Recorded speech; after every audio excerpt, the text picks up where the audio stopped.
तो दोस्तों आप सभी का बहुत बहुत स्वागत है हमारे YouTube चैनल पर। दोस्तों इस एप्लीकेशन को आप देखो जो मैंने यहाँ पर लगाया है, GS finance personal loan, GS lazing and finance private limited इसका लेंडिंग पार्टनर है या फिर इसी ने इसको लॉन्च किया है। समझ गए। अब यहाँ पर दोस्तों हम लोगों के साथ क्या इश्यू आ रहे हैं वो मैं आपको इस वीडियो में बताऊंगा। सबसे पहली बात दोस्तों, इस एप्लीकेशन में मैंने लोन अप्लाई किया था। जो आप ये लोन देख रहे हो जो मैंने साइट पे लगाया है, 2,000 रुपए का पर्सनल लोन मेरा पास हुआ था। 225 रुपए का प्रोसेसिंग फीस मेरे खाते में जो कट के आने वाले थे लोन, कितना 1745 मेरे अकाउंट में डाले जाते थे पैसा, ऐसा इनका बोलना था।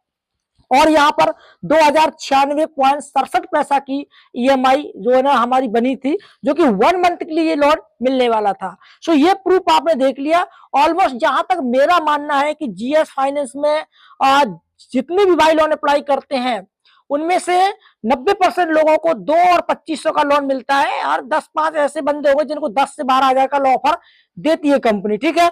अब यहाँ पर दोस्तों, यहाँ पर 1 मंथ के लिए लोन मिल रहा था मेरे को। तो हुआ क्या दोस्तों, नवंबर के महीने मैंने लोन अप्लाई किया था। दिसंबर को 13 दिसंबर 2025 को मैंने अपने लोन के ऊपर एक ऑटो डेबिट सेटअप करवाया था, और ऑटो डेबिट कंपनी ने 3,096 रुपए का किया था। जैसा कि आप साइड में ऑटो डेबिट देख सकते हो, 3,096 का किया था। ये ऑटो डेबिट इसी कंपनी का है। ठीक है। तो मेरे भाई यहाँ पर हुआ क्या कि जब मैंने लोन अप्लाई कर दिया, ये प्रूफ आपने देख लिए। अब लोन अप्लाई करने के बाद मेरा ऑटो डेबिट लग गया। ऑटो डेबिट लगने के बाद में ये लोन जो है ना मेरा सक्सेसफुली रिजेक्ट कर दिया गया, मतलब कि वहां से प्रोफाइल समाप्त कर दी गई, मतलब अकाउंट फ्रेश हो गया। ठीक है। अब 13 दिसंबर 2025 को मैंने यहाँ पर ईसीएस लगाया था लोन लेने के लिए, मतलब लोन ले रहा था, प्रोसेस कंप्लीट किया था। और 13 जनवरी 2025 को कंपनी की तरफ से जो है ना रिक्वेस्ट डाली गई होगी बैंक में, जिससे मेरा ईसीएस हिट हुआ। और ईसीएस हिट होने का यहाँ पर आप स्क्रीनशॉट देख सकते हो। ठीक है। जी ईसीएस हिट कराया कंपनी ने लोन का पैसा वसूलने के लिए। मेरे भाई मुझे जहां तक पता है कि आरबीआई की रजिस्टर्ड जो कंपनी होती है, तो आरबीआई की गाइडलाइंस में कभी ऐसा नहीं होता है कि भाई आप किसी को पैसा ना दो और वहां से पैसा लेना स्टार्ट कर दो। ठीक है। ये गलत बात है बहुत ही ज्यादा। लेकिन कंपनी ने क्या किया, पैसा तो नहीं दिया, लेकिन ईसीएस का जो हमारा सेट हो गया वो जाकर के इन्होंने क्या किया, ईसीएस अपने पास रखा, लोन रिजेक्ट किया, और कंपनी ने मैसेज डाला बैंक को कि भैया पैसा इसका लेना है, इसने हमसे लोन लिया है। सो बैंक का ईसीएस हिट हुआ और मेरा चार्ज यहाँ पर लग गया। अगर पैसा खाते में होता तो पैसा भी कट गया होता। अब मैं ये नहीं बोल रहा हूं कि जीएस फाइनेंस कंपनी खराब है या जीएस फाइनेंस वाले ऐसा कर रहे हैं, भाई इनके एजेंट कर रहे होंगे। ठीक है। मैं कंपनी पे कुछ नहीं बोलूंगा, कंपनी ठीक है अपने मामले में जैसे भी चल रही है, लेकिन मेरे साथ जो हुआ वो मैं आपको बता रहा हूं। ठीक है। अब जब मैंने इनकी वेबसाइट चेकआउट की तो इनकी वेबसाइट में जो इनका लेंडिंग पार्टनर जो मतलब पार्टनरशिप है वो है Mingma group, Mingma LT private limited. उनका कॉन्टेक्ट नंबर मैंने देखा, उनसे मैंने कॉल किया, तो भैया वहां से साफ साफ मना हो गया कि भैया हम ईसीएस को बंद नहीं करेंगे। ये कौन सी बात हुई भाई, जब ईसीएस लगा है पैसा आपने नहीं दिया तो इसको बंद करना चाहिए। दोस्तों काफी लोगों के कमेंट्स, काफी लोगों के जो है ना सवाल यही खड़े हो रहे हैं कि भाई इसका ईसीएस कैसे बंद कराएं, कस्टमर तो बीच में फंस जाता है। ऑलमोस्ट मैं भी फंस चुका हूं। कैसे, अगर बैंक में जा रहा हूं तो बैंक वाले साफ मना करते, बैंक वाले बोलते हैं कि जिस मर्चेंट ने आपका जो ईसीएस लगाया है मतलब उससे कॉन्टेक्ट करो, वही कैंसिल करेगा। और जब मैं इनको कॉल करता हूं तो ये कभी कॉल उठाते नहीं है, उठाते हैं तो कभी बैंक स्टेटमेंट मांगते हैं, कभी स्क्रीनशॉट मांगते हैं, कभी कुछ मांगते हैं, और हमारा समस्या का समाधान नहीं किया जा रहा है। मतलब जो हमारा ईसीएस का चार्ज है वो तो कटता ही है, और ये इन्होंने बंद भी इसको नहीं किया। ठीक है। अब यहाँ पर दोस्तों क्या क्या प्रोसेस होते हैं ईसीएस बंद करने के, मैं आपको बताऊंगा अपने इस वीडियो के अंदर। तो दोस्तों सबसे पहली बात, इनको मेल करना है।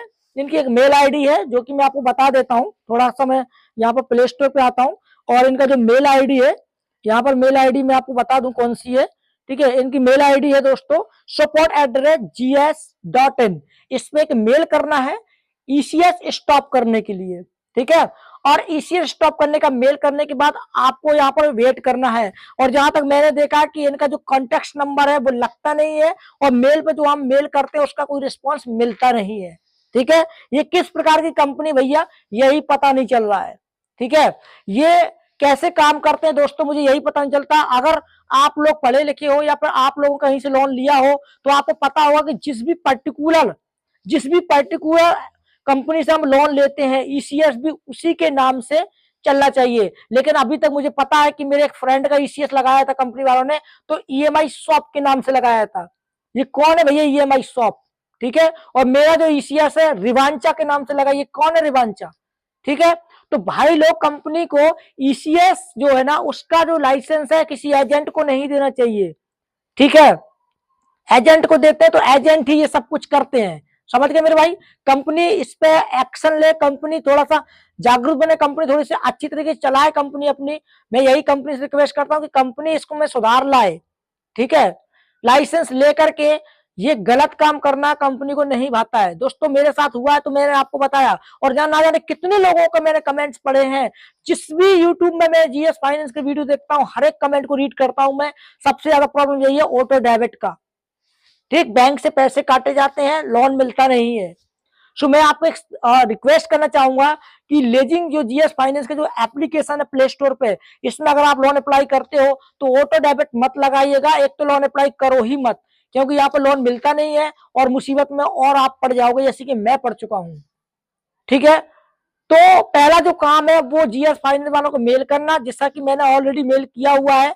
अगर यहाँ से बंद होता है ठीक है। दूसरा जो काम है वो है आप जो है ना निगमा एलटीडी वालों से कांटेक्ट करें, अगर वहां से बंद होता तो ठीक है, नहीं उसके बाद में साइबर क्राइम में पोर्टल में आपको एफआईआर दर्ज करवानी है, और उसके बाद में बैंक में भी एक बार तपास करना। अगर बैंक वाले बंद कर दे तो अच्छी बात है, अदरवाइज साइबर क्राइम में जाकर के रिपोर्ट दर्ज कराएं और अपनी समस्या का समाधान पाएं। और रिपोर्ट दर्ज कराने के बाद आप बैंक वालों को भी बोले कि इसको बंद करना है। बैंक वाले ऐसे नहीं बंद करते हैं, तो जो आपने रिपोर्ट कराई है उसका नंबर लेकर के एक फाइल कॉपी लेकर के बैंक में जमा करोगे, तो बैंक वाले उस फाइल कॉपी को देखते हुए आपका ईसीएस बंद कर देंगे।